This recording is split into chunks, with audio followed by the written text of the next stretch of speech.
So we've arrived at the juncture of our program where we have our first divergent point in the program, where in the main hall we will be talking about meaningful patient and community participation in long COVID research. And then in the breakout room, we will be focusing on topics in pathophysiology and mechanisms of long COVID. For our online attendees, you will stay with us in the main hall. The workshops in the breakout rooms were specially selected because the speakers have opted to not allow recording for various different reasons. And so our online participants will therefore be staying with our main hall program, and this main hall program will continue to be recorded and be available afterwards for viewing on demand. Of course, there are those attending virtually who might really want to know about what's happening in the breakout rooms. And so what we will do is afterwards provide a high-level summary document so that you'll be able to catch up on the high-level details of what was discussed, but at the same time allowing for the privacy and respecting the wishes of the speakers to choose to not be recorded. All right, so without further ado, I will hand over this workshop to Suzanne Baziak, who will be, and Chester Ho, who will be moderating the sessions with our panel of expert speakers. Thanks. Excellent. Thanks, Grace. Can you hear me okay?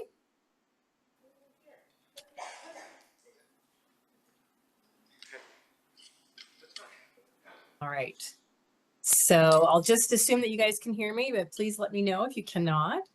So I'm Suzanne Baziak. I'm the Senior Provincial Long COVID Implementation Lead for Alberta, and I'll be moderating this panel discussion today along with Chester Ho, who's there in person. I'd like to take a moment just to introduce the three panelists today. So Lorraine Graves has lived a vibrant life as a medical journalist for over 20 years. After being very ill with COVID in March 2020, Lorraine was surprised to learn firsthand about long COVID. She had worked her way up to 3 hours out of bed, thinking, feeling, and attending to work when in September 2023, she caught COVID again. As a way of contributing to society and to her sanity, Lorraine became a patient partner in research projects to use her hour per day productively. She is now on the Long COVID Committee for the Long COVID Web and the patient co-chair of the Long COVID Web Patient Advisory Council. Also with us today is Dr. Paul Ferry, a senior research associate at the University of Calgary in the Person-Centered Care Research Team, and is the associate director of the Patient Engagement Team at the Alberta Strategy for Patient-Oriented Research Support Unit, ABSPOR. His research involves better understanding the patient experience and advancing the science and practice of patient engagement in health research. And finally, with us, we have Susie Golding, who is the founder of the Long COVID Long Haulers Support Group Canada, Canada's largest online long COVID community with over 20,000 members. She advocates for the long COVID community and collaborates in research to include a patient perspective and voice. Please welcome our panelists.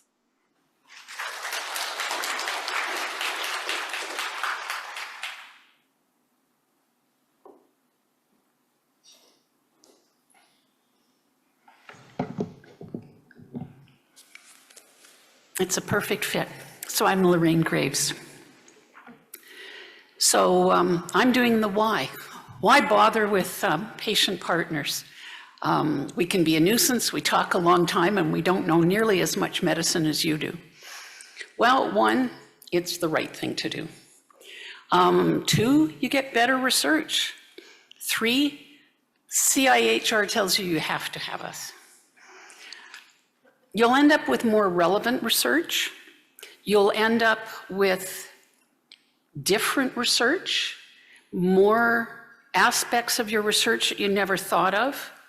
You'll have a lower dropout rate in your participants. You can do some novel research, and you'll learn about things that's not au courant, things we've never told our doctors. And I have a cautionary tale. Someone in our family is a regulatory writer and was writing up a study. The drug hadn't worked, and you still have to tell FDA all the information and spend why you spent close to $1 billion and it's just being abandoned. It was to control a skin condition that was both ugly, and painful and itchy. And the pathologists reviewed it, and it was blinded. No difference between the placebo group and the active ingredient group.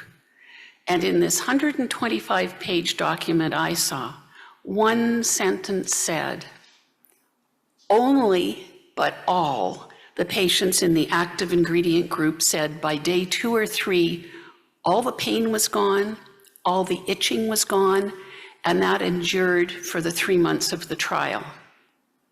Now, the other thing was the study had a high dropout rate, 45%, because the by-mouth treatment made people throw up. If you'd had patients involved earlier, we'd have said, if this is a chance of something to make us better, what can you do about the vomiting? Can you put this in your pamphlet that this is something to expect? Could you give us the option of taking an antiemetic? Or could you just include an antiemetic in your protocol? So they had huge dropout, so the relevance was low, and they didn't listen to patients, so they wasted almost $1 billion. And patients that had a condition that currently has no treatment could have had a treatment because they didn't have patients involved from the get-go. Another study I was involved in is the Cedrin study. Has anyone heard of it? Yeah. Susie's on it too, and it's, I believe, 80 emergency departments across Canada. I think it's about 180,000 patients in the database. And at the beginning of the pandemic, they tested everybody who came in for any reason for SARS-CoV-2. Kept track of who was positive, negative, got permission to call them back, and then got a patient partner group together and said, what can we do with this data? And we said, you could find out how many have long COVID. And they said, well, so we cooked up a questionnaire that's now the one StatsCan is using. And so they phoned people at intervals up to 18 months and said, since you were in eMERGE, have you had any of these things, any of the following show up? And there were a bunch of questions. And by the WHO diagnostic criteria for long COVID, 38% who tested positive in eMERGE have long COVID. So, and that just came out in Nature Communications on Monday. And I talked to the PI, Patrick Archambault's number 2 person, and she says it's created a lot of work for her. There have been many phone calls. That's powerful.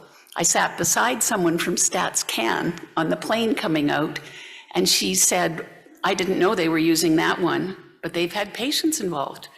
And they were phoning people and saying, since the beginning of the pandemic, have you noticed any of these following? And she said, by WHO criteria, the long COVID rate in the population is 50%.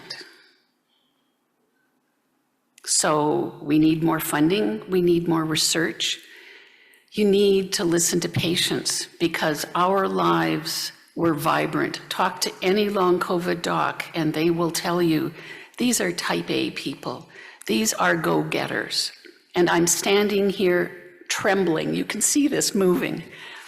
My arms go wonky when I just get too excited or think too hard or get upset or do too much. And I've been doing too much, but it's worth it. So please listen to patients.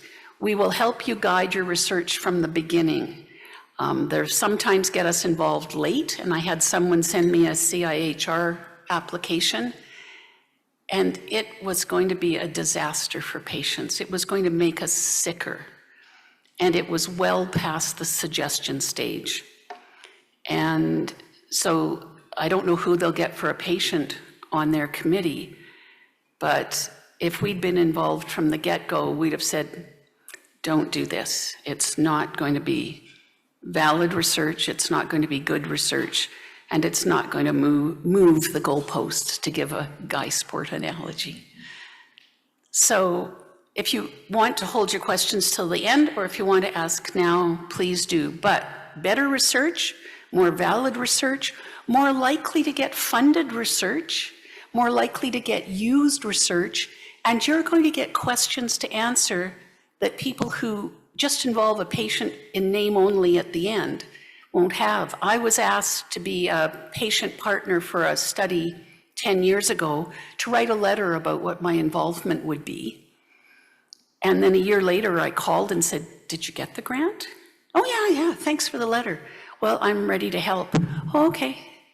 And then another year later, I heard and said, could you do another letter? We're applying again. That's how not to treat your patients. We're smart. We're experts in how we're dealing with what we have. You're the experts in your specialties. And when it's a mutual respect, we'll both learn a lot, and what you do will just soar. Thank you.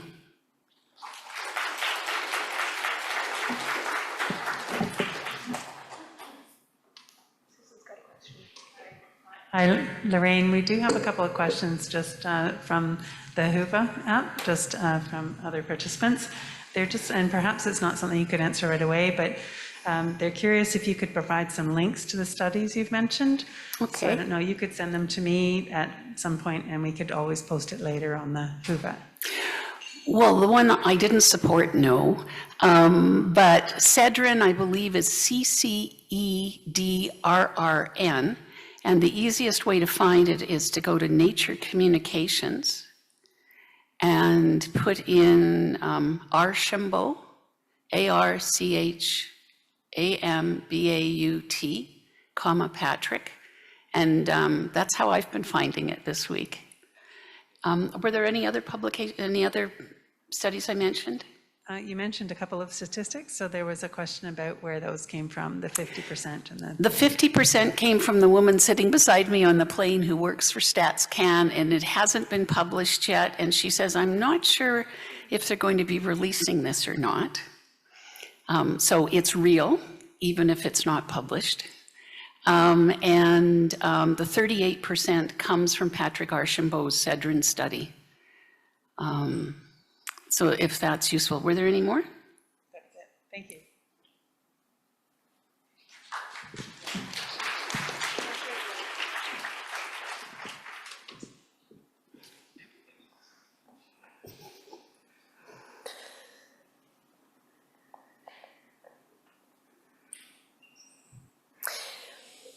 Good afternoon, everyone. I'm Susie Golding. Good afternoon. Okay, today I'm going to speak about why it's beneficial for patients to play an active role in research and give tips to researchers on how to best to engage the patient community. I will conclude with a much-needed call to action for the long COVID community. But first, let me start by sharing how a floral designer came to be speaking at a long COVID symposium. In March of 2020, the week the toilet paper disappeared off the shelves of the grocery store, I woke up with a scratchy throat. Nothing overtly concerning, but 4 days later, all hell broke loose. Difficulty swallowing, distorted taste, sinus infection, painful ears, dizziness, enlarged lymph nodes, tinnitus, gastrointestinal issues like GERD, tachycardia, insomnia, fatigue that sucked the life force from my body, and debilitating brain fog. I felt like I'd become an Alzheimer's patient overnight. After 3 months of these symptoms not improving and no answers to be found, I started a Facebook group to seek other Canadians who were sharing the same experience of not dying, but also not recovering after having a COVID-19 infection. To connect with others, I joined many online community Facebook groups, coast to coast, over 500, in fact, from PEI to Rankin Inlet, Canada's largest urban cities and small towns alike. I reached out to the admin teams, and in some cases, to Indigenous chiefs, and asked permission to share a post of what I had experienced from COVID, and a link to join our support group. As an aside, this was my first experience in recruiting. Our group members openly spoke with media, passionately sharing their stories and advocating for recognition, warning the public to take measures to stay safe, slow the spread of the virus, and not end up with a wild card coined by the patient community as long COVID. Angela Chung's words still ring in my ears today. The only way not to get long COVID is to not get COVID at all. The group I'm speaking of is the COVID Long Haulers Support Group Canada. Let me apologize for the lengthy name. In hindsight, had I known I would be saying it for 4.5 years, I would have thought of a crafty scientific acronym which could have solved the problem, right? To date, we have 13 satellite groups representing provinces, a bilingual French group in Quebec, a caregivers group, an Indigenous group, and an affiliated charity group for kids called Long COVID Kids Canada. So that's the background of how this florist became a long COVID advocate. As far as research, while being a member in a support group can be validating and beneficial in many ways, what we really need is research. Lots and lots of research. That's what started my efforts in getting involved, first as a participant, then as a patient partner, community collaborator, and a patient researcher myself. And what I learned is, A, if I can do this, anyone can. You don't need to have a BSc or a PhD. The only thing you need is a desire to help, to contribute, and lived experience. B, the patient voice is vital in creating solid research with meaningful outcomes that reflects the needs and the wants of the community. Think of patient partners as the GPS of research, advising what turns you make so you arrive at your intended destination instead of taking a blind left turn into the river. Now C, being involved is empowering. Being validated by researchers who are empathetically listening is actually an emotionally healing experience. Gives you a sense of control by creating actions to influence and steer the evolving research rather than being immobilized at home and gradually losing hope that help will ever come. So in summary, anyone with a desire to help in research should get involved with research. There are many patient roles to be filled, and this is in part why it's a priority of our group, to give our members opportunities to participate in many call-outs that we make in our group, which are, by the way, vetted by our admin team to be deemed to have best practices for safe participation for members of our community. So now moving on to helpful insight from a patient perspective to a researcher. A, recruitment. With members in all regions of the country and a group of over 20,000 Canadian members with lived experience, we are a one-stop shop for recruitment. Whether your criteria is geographic, age-based, gender-related, ethnic, or socioeconomic, whether you're looking to recruit caregivers or kids, chances are members of our group will be eager to help.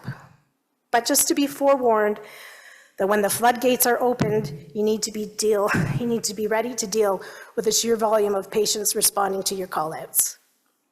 Having witnessed this recently in a study that I was part of, how social media recruitment, a large social media recruitment, temporarily went sideways due to being infiltrated by bots.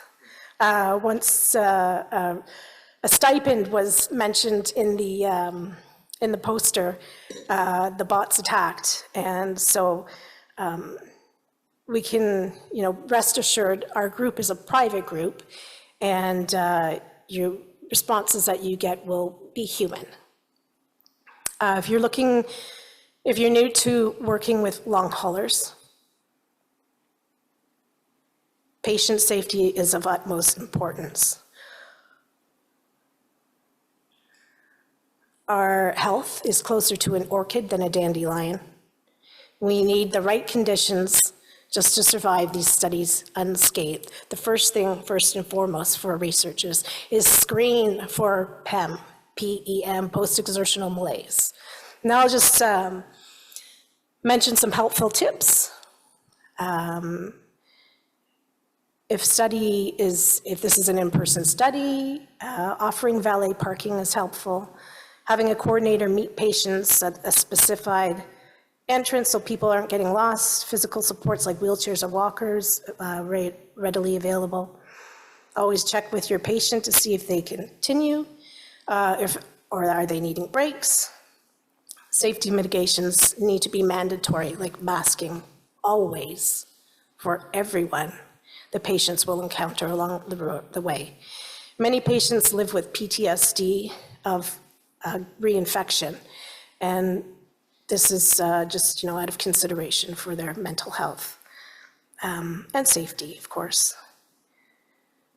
If research is being conducted online, other considerations like multiple reminders and links set out for Zoom meetings, especially the day of.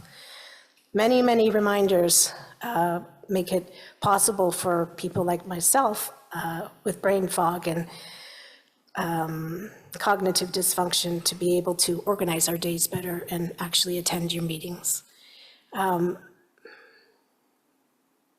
Mute all mics, so only one person is speaking. Keep in mind that computer screens and organization can be challenging to people with cognitive dysfunction. Suggest to patients to turn cameras off to help lessen the burden of cognitive overload, and giving the option to share feedback orally instead of needing to fill out documents can be helpful with helping mental fatigue. Flexibility across the board is needed for in-person or online due to the episodic nature of the illness. And so those are the tips that I had to share.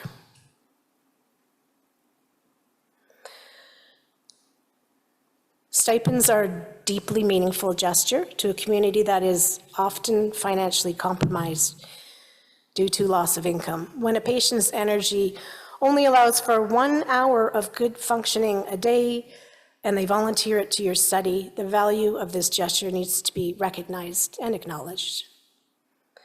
And so finally, I'd like to mention a call of action. One more thing, sorry. We do have our Long COVID Kids Canada group in case there is any researchers and there's any research happening for children. Not that I know of. And so this brings us to the call of action. There's excellent research underway on long COVID in adults. In fact, in the last 130 years, 30 million peer-reviewed studies were published pre-academic. In the last 4 years and 8 months, that number jumped to 39 million. That's 25% of the world's research has happened very quickly. So my question is, where do the kids fit into all of this? The newest stats of children with long COVID put them at risk of 20%, ages 6 to 11, I believe, and 14% of kids met researchers' criteria for threshold of long COVID. Think about that. How can we help?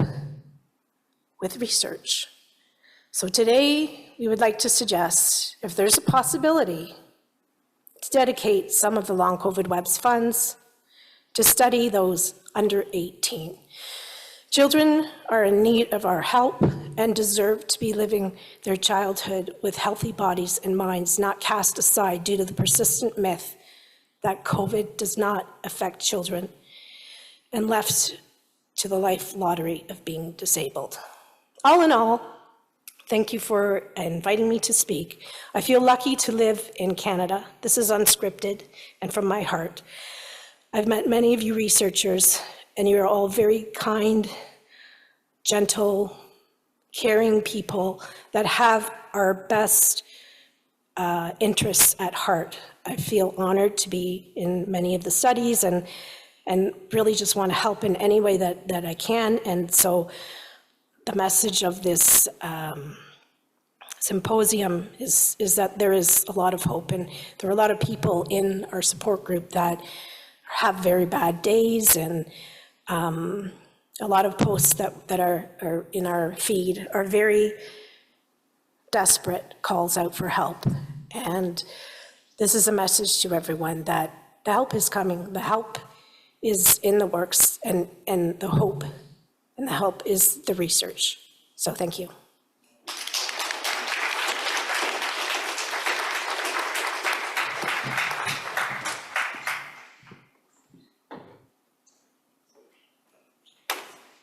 So I'm boring, so I brought some slides with me. I don't know where they are, but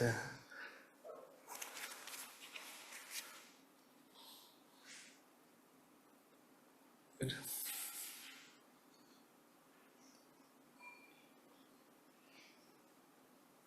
Excellent. Okay. Oh my gosh. Yeah, so I'm here today from the Alberta SPORE Support Unit, and what the support unit does is we support community members, patient research partners, and academic researchers to sort of work together in a meaningful way on patient priorities and patient-oriented research. So usually I have to start off a talk like this with 15 minutes of motivation about why this is important and the value of involving community members and people with lived experience in health research, but I think that job has been taken care of for me. So I will jump right into resources that exist in Alberta and across Canada to sort of support this work so that people with lived experience can leverage their lived experience to improve health research projects. Is there a way to advance the slides, or is it this? The green button. Oh, wow. Okay. Yeah, so the big question that we get is how do I get involved in health research, especially if you don't have academic or health research training. And what I want to point you to is just sort of some of the resources that exist across Canada. I'll use Alberta a lot as an example just because I'm from here. But most of these things exist in some form across the country. So today I'll talk a little bit, very briefly, about what patient-oriented research is, and that's sort of helpful just to help you kind of navigate how to find out more about this, how to find research opportunities to get involved in, support for courses and training that exist to sort of fill in gaps if you want to kind of improve your research skills, and then just sort of other learning opportunities. So what is patient-oriented research? So patient-oriented research isn't really one approach to research. It's not like it's qualitative or quantitative or data analysis or anything in particular. It's more like a philosophy or approach to research that values lived experience as a form of expertise on a research team. So a research team will have a biostatistician and a qualitative data analyst. And in patient-oriented research, we'll have people with lived experience, all sort of using their expertise to work on the same project. So patient-oriented research, when I say that term, it really is just research that engages patients as partners on the project, that focuses on patient-identified priorities, and that also focuses on improving patient outcomes. And this is sort of a term that in some ways is motivated by CIHR, the Canadian Institutes of Health Research, one of the major funders of health research. But it's really sort of a practice that a lot of health researchers will follow. And what do I mean by patients as research partners? Again, it's really about sort of shifting the role of patients in research studies so that you'll have a kind of a classic role for patients as research participants. And when I say participants, it's really people who contribute their data to the health project. So what could that mean? It could just mean you don't even know that the health research project is going on, your administrative health data is being used, all the way to sort of filling out surveys or focus groups. But in patient-oriented research, there's a shift to patients as research partners. And then what do you do as a research partner, as a patient research partner? You participate throughout the entire research cycle on the project. As was said earlier, you want to be involved as early as possible so you can be involved in setting research priorities, designing the research study, being a co-applicant on funding applications. You can help conduct the research, you can gather the data, you can analyze the data. You can also be involved in dissemination. There's lots of great examples of patient research partners being the most effective ways of disseminating research projects, especially into the sort of broader community. And then finally, just in terms of what is patient-oriented research, some considerations. As was mentioned earlier, compensation and remuneration, very important. Remuneration is just so people who are partnering on research projects don't have direct expenses, parking, childcare, 1,000 other things. But then also compensation. You can't value lived experience as expertise while having the people who are contributing their expertise in that way be the only people not paid on a research project. It's very awkward and weird in lots of ways, so don't do that. Other considerations as well is understanding research timelines. If you're familiar with academic research, you know it's not necessarily the fastest thing in the world. So if you're on the research side of the team, the academic research side, making sure to set expectations about how quickly things will actually go. And then if you're contributing your lived experience as well, just sort of getting a sense of, you're not going to wrap up the project in 2 months from start to end. And then finally, especially if you're coming in without research skill experience, that's really not a problem. Your expertise is your lived experience, so there are lots of resources for getting involved. This is where I do a little bit of propaganda, I guess. So I'm from the Alberta Spore Support Unit. These Spore Support Units exist across the country. There's a little map, you can just Google this. It's easier. But these support units exist to support this kind of research, and if you're in Alberta, you can contact us. If you're elsewhere in the country, you can contact your local unit, whether you're a prospective research partner or an academic researcher. So the kinds of things that exist then, if you're looking for, if you're looking for research projects to get involved in, most of the support units have a website for this. So we have Albertans for Health Research with the number 4. That was a long debate whether we wanted a 4 or the word 4, but you can ask me about that later. So like Saskatchewan has one, BC has one, and so on. So this is a great way of finding out research projects in your province, what's going on, and if you want to get involved as a partner. There's also universities, researchers, and so on will have websites or other social media where they promote opportunities to become a patient research partner. We in Alberta, we have an Instagram account, AB4 Health Research, that you can follow. I do implore you to do that. We are almost at 1,000 followers, and we really want to get there. So I think we're at 985, so we can make the difference here. So then, my advice, I guess, would be once you find a research project to get involved in, make sure to ask questions, make sure to ask what the research project actually is, what the time commitment is going to be, whether compensation and reimbursement is involved, and also just sort of making sure to understand your own specific role in the project. Also, there are a number of ways to sort of gain research skill experience that I'll point to. And these are just examples. There's lots of different versions across the country. So we have PACER, which is a year-long certificate program, which is really maybe like the most kind of robust program, or sort of an example of the more robust programs. It's a year-long program. You work with a group to design and carry out and finish a report over the course of 12 months on a research project related to your lived experience. It's a really cool program. I'd recommend. Yes, Pacer, yes. So ucalgary.ca/Pacer. So there are some posters from Pacer projects in the poster hall. And just as an example of a project I'm working on, so this hasn't been published yet, so don't steal the results, but I'll tell you them anyways. 250 publications have come out in the last 10 years with Pacer grads as co-authors. They've been co-applicants on $81 million of CIHR-funded grants. So it's a really great way of sort of picking up research skills. On the sort of maybe 10-week end, there are things like online certificate programs. You can find out more about those at our website, but also the websites of the sport units across the country. There's the Family Engagement in Research course run out of McMaster, which is the hospital that I personally was born in. There are various grad courses, undergrad courses, and other courses available. And then finally, if you don't like courses, there's even more ways to learn research skills. So there's the journal club that we offer. It's a great way of kind of familiarizing yourself with research projects. Very kind of low barrier to entry, I would say, like in terms of, we don't even expect you to have read the article. Just come and like there'll be a presentation. It's a great way to kind of familiarize yourself with stuff that's getting done. There's also podcasts. So we have Pep Talks, which is a podcast you can kind of listen to researchers talk about patient-oriented research.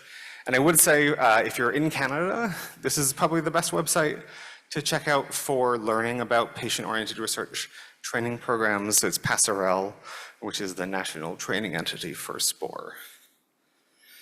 So to conclude, if you're getting involved in health research projects for the first time, you're not alone. There are lots of resources to help train you on any missing sort of research skills that you might want to kind of get better at, so that you can make sure that lived experience is as valuable as possible to a health research project. There's some logos, so that's all. Yeah. Thanks.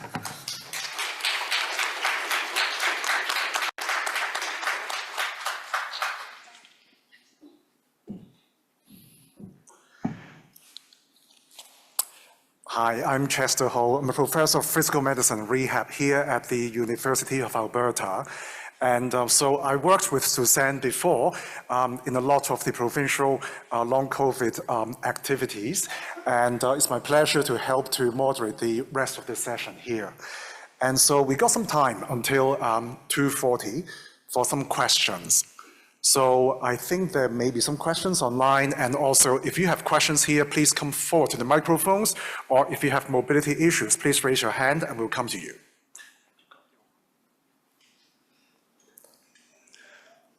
Okay, so yes, please go ahead. Hey there. Yeah, I have a question, but first of all, I just want to say to both Lorraine and Susie, thank you very much for actually bringing to our attention what you've done to get involved with advocacy. It's really important. Can't hear me? Oh, talk louder. Okay. Okay, so it's really important, and I really take it off. Okay, Lorraine. Okay, my name is Rebecca, actually. So I just want to introduce myself first. My son actually has long COVID, and I wanted to thank both Susie and Lorraine for bringing to our attention what you've done to raise the profile and help understand how you guys have been involved to drive research and that understanding for what adults are going through. And also, Susie, thank you very much for actually doing the call for action for kids. That's really important for our pediatric population. Okay. I did want to actually say, I know the patient's voice is critical, as you said. What are we going to do, like as a group, or how can we move forward so that the voice of these children are heard as well? Because like people that are dealing with long COVID as an adult are dealing with different issues than children that have long COVID, like on top of what children are dealing with.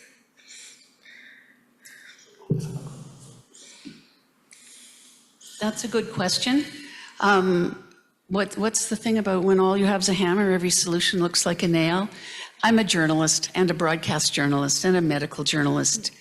Go court the media. Look who does compassionate stories.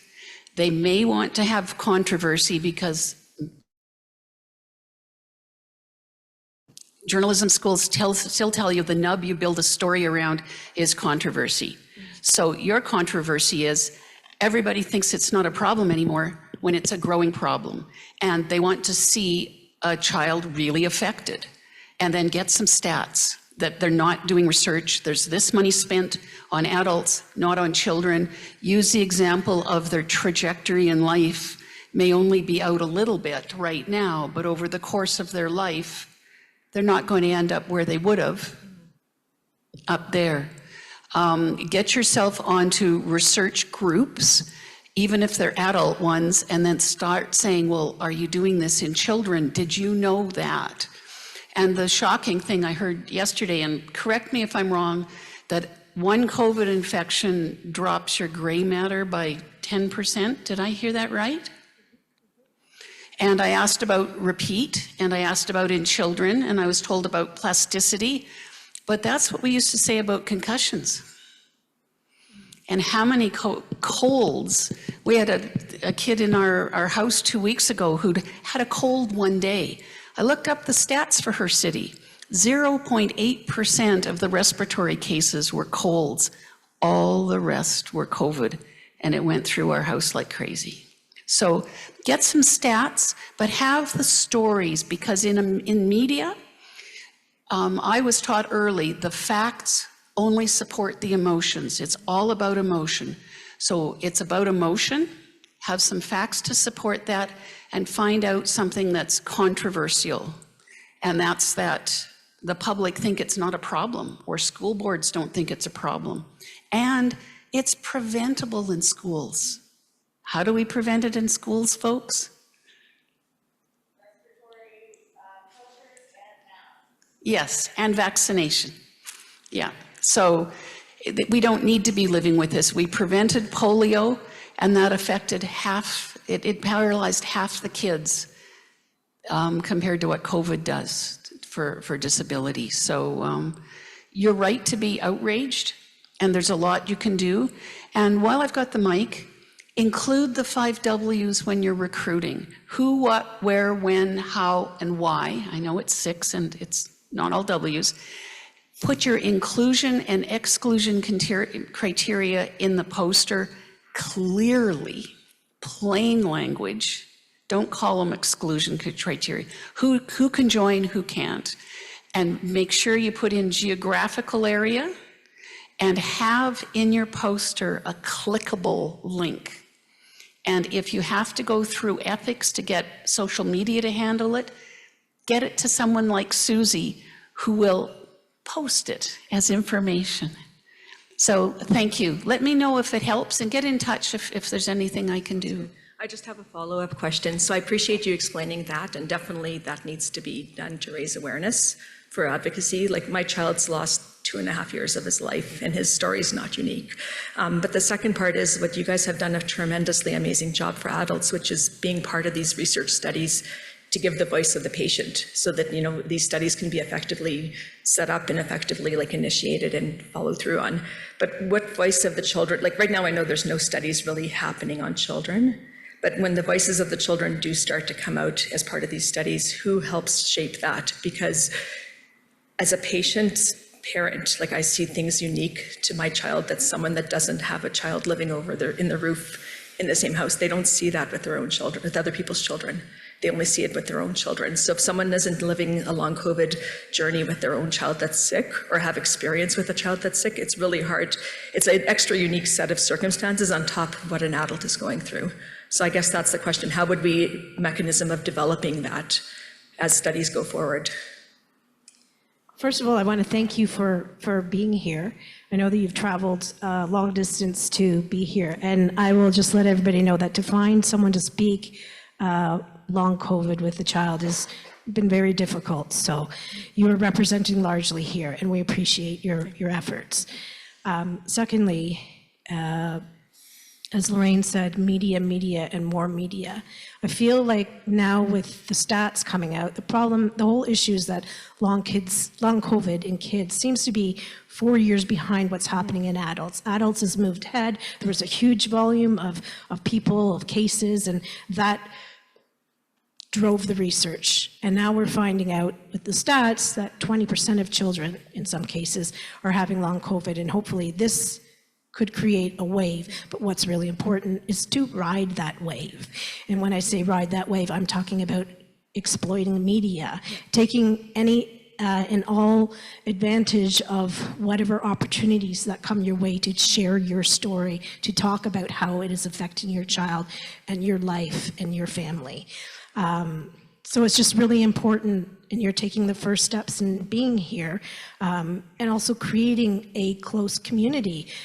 It's not as large as the adult community so far, but inviting others to join us, and perhaps we can have Zoom meetings together and really try and come up with a collaborative way that we can approach this. But I think really just addressing the fact and being here is a first step. So I thank you again. Yeah, no, thank you very much. And I think I'm going to add in the last thing, collaboration is so important at this point for all of our kids and all the adults as well. So thank you. I think Dr. Lam has also a comment there as well. Yeah, I just want to say for this questioner, thank you so much again, as well as on behalf of our committee, that you raised this question. We got a lot of feedback from the first symposium that, hey, what's the content on children? And so we try to take that into consideration for this year, highlighting, casting a spotlight on children and their experience and caregivers of these individuals. So just to orient everybody that we do have a keynote speaker coming up to speak specifically on pediatric long COVID. We also have a parent and child pair who will be speaking in our closing panel about their lived experience in the trajectory and journey of long COVID. And of course, you heard this morning with our keynote speaker, who is a pediatrician. So definitely hear you that there is a lot more work in this area. But hopefully, by reviewing and shining, a light on this issue in our conference, that could be one small step in a long journey forward. Thank you.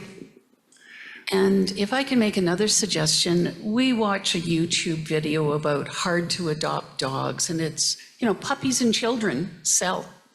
If you know someone with video skills, and if you've got video of your child from before, put together a 30-second, 2-minute, maximum 3-minute piece, put it out on YouTube. You can show them from behind so that you're not exposing your kid to anything, but why do you think they have telethons where they show the children? People care. So yeah, your kids can be examples if you're comfortable and they're comfortable with it. Okay. I think before we move on to the next question, there's another comment there related to this. Hi, Kara Kaup. I am a pediatric physical therapist. And Lorraine, I was going to say, the reason why I didn't stand at the podium is because I get too shaky even just when I'm presenting, so I had to sit down. But I just wanted to let everybody know that a very active mother, Jennifer Thompson, a child psychologist, Angela Grace, and myself just recently recorded 6 modules that are meant to educate people about long COVID in children. So it started out with a teachers' convention presentation that we did last February for the Red Deer Teachers Convention. But Jennifer took the initiative to encourage us to record it and to share it with other school boards and provinces to push it out widely if we can across Canada. So if anybody is interested in that, I have some brochures that have a QR code that Jennifer's done up that have a direct link to our modules. And also, I just wanted to reinforce, Dr. Rao is one of the speakers tomorrow, and her group is doing incredible work with the Recover Initiative in the United States. So I'm really hopeful that we will see more information about the research and treatment that will be coming for kids. Yeah, I think that was my last point. Just, Lorraine, when you were talking about the media, I actually tried to contact the media about the Alberta Long COVID clinics closing, and I didn't even get the courtesy of a response. So I appreciate using kids. The media might take it more because, you know, they often do want to use the kids to get that story out there. But it's also difficult sometimes for families to share what's going on as well. But hopefully we can continue to raise the awareness that kids do get long COVID. And I know that there was some that was my other point. There was some concerns about the Canadian guidelines that are being developed for pediatrics. So I just want to reinforce the message that anxiety does not cause long COVID symptoms. But when you have all these weird, crazy things going on in your body, it certainly can make you feel anxious. But I think some of the concerns about the guidelines is that it's looking at mental health first, when I think kids and their parents would really like us to look at the physical, biological changes that are going on in these kids' bodies and addressing that. So thank you for listening. Those are good points. Dr. Neuvlat's here from the CAN PCC guidelines, and they do listen. There is a format for commenting, and you get to say whether you like them, don't like them, or meh, and you can put in comments. And one of the things you can ask for is that they modify it and literally say, it's okay to check for depression because that can be part of long COVID, but that's not where you stop. And as long as that is clearly out in the literature, the recommendations, that can be powerful as long as they don't just go, antidepressant, away you go. I was going to tell you there's another way, a backdoor into the media. Do you have a broadcast journalism program in Edmonton that teaches it? I know they do in Calgary. Try and find that at your community college or whatever. When you pitch it to them, you get one sentence with one verb in it. My child was vibrant and today they can't get out of bed. It's because of long COVID. That's all you get. You can't tell the life story. They don't have time. But that's one way where you can get in through the back door, or do a really snappy short video that you put on your Twitter feed or Instagram. That can draw attention as well. I know there's one question, one person that's been waiting for a long time patiently, so may I just ask her to ask her question first before we come back to this, if that's okay? Sorry about this. Thanks, Thank you. Chester. I'm Sue Birch. My group is called Possibility, ME, Long COVID, and Work. We try to raise awareness about the number of people who are unable to work because of long COVID and ME. And the number of people that had to reduce their hours, reduce their duties, and reduce their pay because they can't be accommodated in their workplace. And it has a huge impact, of course, on the individual, their family, but also on our communities.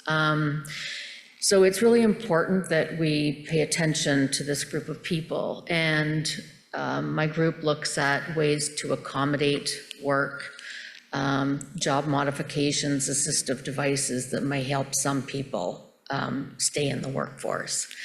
And Susie and Lorraine, you've been amazing advocates for people with long COVID, and it's recognized. I hope you realize that. And I got some really good quotes from today. One of the things, Lorraine, you said right off the bat was patience. Well, we can be a nuisance and we talk a long time. And that spoke to me, as I guess you can tell.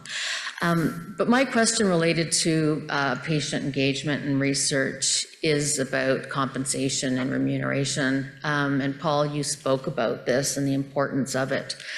I've been involved in a couple of projects where I've been told that, well, at this phase of the project, I'm sorry, you know, there's no compensation built in. We can't recognize your time and labor, but in future iterations of this project or in future phases, then we can do that.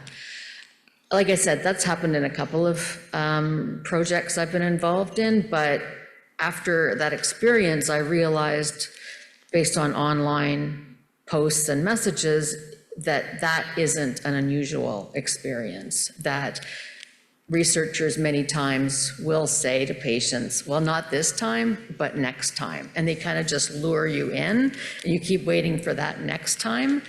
And I'm just wondering, how can we avoid this? Or how can we address it? Because we feel that the research is so important, we want to be engaged, you know, whether we're getting paid or not, but yeah, we're not. Thank you. You make a great point. Here's some brass tacks. We went from a 2-income household. I work as a plain language specialist. I get $250 an hour, Canadian or US. I do public speaking, or I did. I got $6,000 Canadian or US for an hour talk. We went to my income being zero. My husband can't work as many hours because he has to drive me everywhere now. I went from vibrant late middle age to 92-year-old woman. And I bring all those skills as a patient partner. And we sometimes have to negotiate that for my patient hat, it's this much. For my other hat, it's that much. But basically, yeah, we've got an $8,000 mortgage payment to make. And by the way, that's because we bought our house a long time ago. In Vancouver, that's the mortgage payment on a 1 or 2 bedroom ordinary apartment. So the reality is, yeah, we love getting a gift card. It makes a big difference. But if you're doing the budget, and if we're reviewing a grant that's already been done, and you have nothing in the budget for patient partners, that shows you don't value them to me. We're not asking for $2 million, but what we ask is for something reasonable and respectful, and pay us on time. I put in an invoice in February that still hasn't been paid. So universities, and I talked to someone who works with universities, and she said, yeah, we can't get people because they know they're not going to get paid.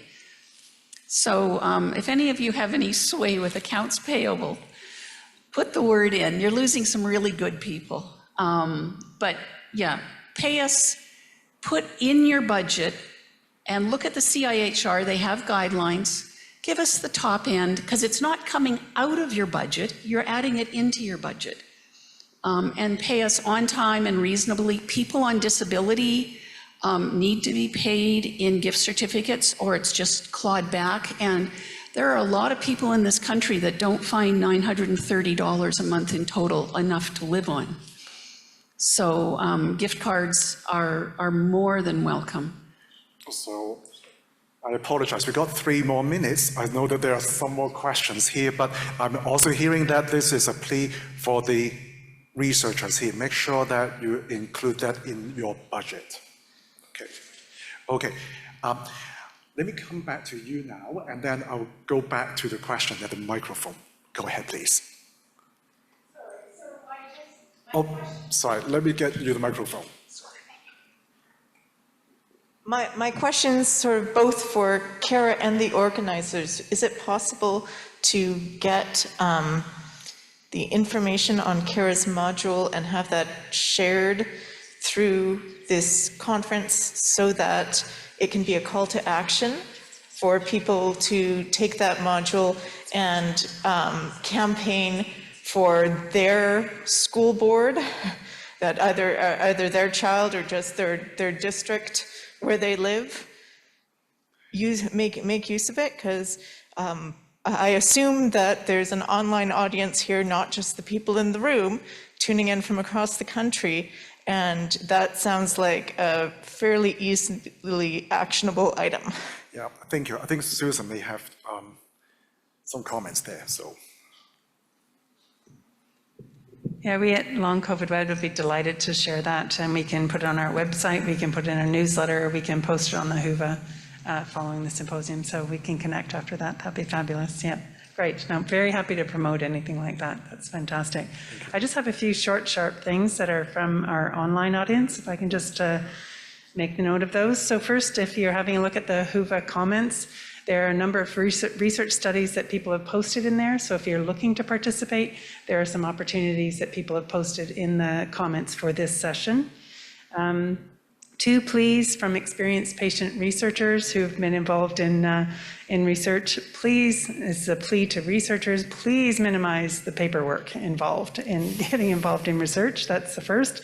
The second is, please consider people that have more severe end of scale illness, whether or not it's long COVID or other complications, but their needs and how they can participate, there needs to be accommodations there. Finally, just to say that there is actually on our website a list of trusted resources, and at the end, thanks, they're excellent resources that were shared by you. We also have a list of resources on the Long COVID web.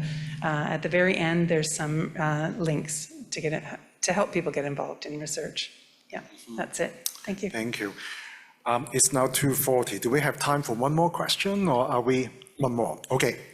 I got the okay from the boss, so go ahead, please. Thank you. This is just in follow-up to the discussion that we had with Lorraine, your suggestion about the media. The reason that children, I believe in my experience, and the people that I've spoken to that are not coming out and there's no real talk is because, first of all, parents are scared. They're scared they're going to be labeled Munchausen by proxy. That's been happening. Children are afraid to actually tell the doctors what's actually going on because there's a focus on mental health on these kids. So it's a unique set of challenges, and I don't really know how many. Maybe that's why there hasn't been engagement. There's maybe the reason that a lot of people aren't coming out is because it's a vulnerable population. So a lot of parents don't want their children's stories told. So it makes another unique challenge in terms of how do we get the word out that children are suffering if people are afraid to actually come out. And then the other thing as well is there's limited bandwidth that parents have to deal with this because they're already dealing with limited finances. One parent usually ends up staying home or actually resigning from their position to care for a sick child. The child isn't able to go to school or very limited ability to get their education. And the parents are afraid. They're afraid to speak out. They're afraid to make their voices known because they've been gaslit a lot. I've had it happen to me with the first 13 months of my son's illness, but I know a parent right now that actually is a friend of mine who connected with me because she heard my journey that I've had with Ethan, and she just texted me today, and she's agreed to share what she's texted me, and she basically said something along the lines is, I need to shut off this part of my brain at the moment because I cannot function. Nothing is better. There is no help. We are on our own. I know that. And she's got 2 children living with long COVID. And so she basically said to me, for the sake of my family and for my sliver of normalcy on good days, because there are those good days, she chose that she's going to embrace the moment because her mental health is important and she just cannot focus on any more than just trying to get through the day with her kids. So it's a very unique set of challenge for these children. And sometimes the parents have long COVID as well. So, it makes it even harder to actually speak up and actually want to go to the media because they're just dealing with way too much. So I don't know, maybe this is just something for all the participants. Maybe there's another way to tackle this issue with childhood long COVID and have to support these kids and get more funding and support for the pediatric population. Thank you for that. It is heartbreaking. We are watching kids who were university bound, going to be great plumbers or whatever. And now their trajectory is very different. We're seeing teachers at their wits' end because all these great kids, suddenly a quarter to half their class is acting out. We see husbands and wives who have to take care of someone suddenly disabled at 20. We see elite level athletes get COVID at 19 and 20, and they lose their Ivy League scholarship and go home, and their parents are trying to keep them from committing suicide. This is a devastating disease. And when I started as a patient partner, I was in bed full-time, on oxygen, most inappropriately dressed, so I kept the camera off. But we can make a contribution. But yes, I had to have the nerve to speak up and say, I can't do an hour meeting. And it's hard, but please be advocates for yourselves. Go look for us as patient partners, as parent partners, as caregiver partners, because the only way it's going to be better is if you hear us. And as we say, we're not pretending to be sick. we're pretending to be well. Well, on that sobering note, thank you so much, Lorraine, Susie, and Paul, for your expertise. That was a really informative session. Thank you.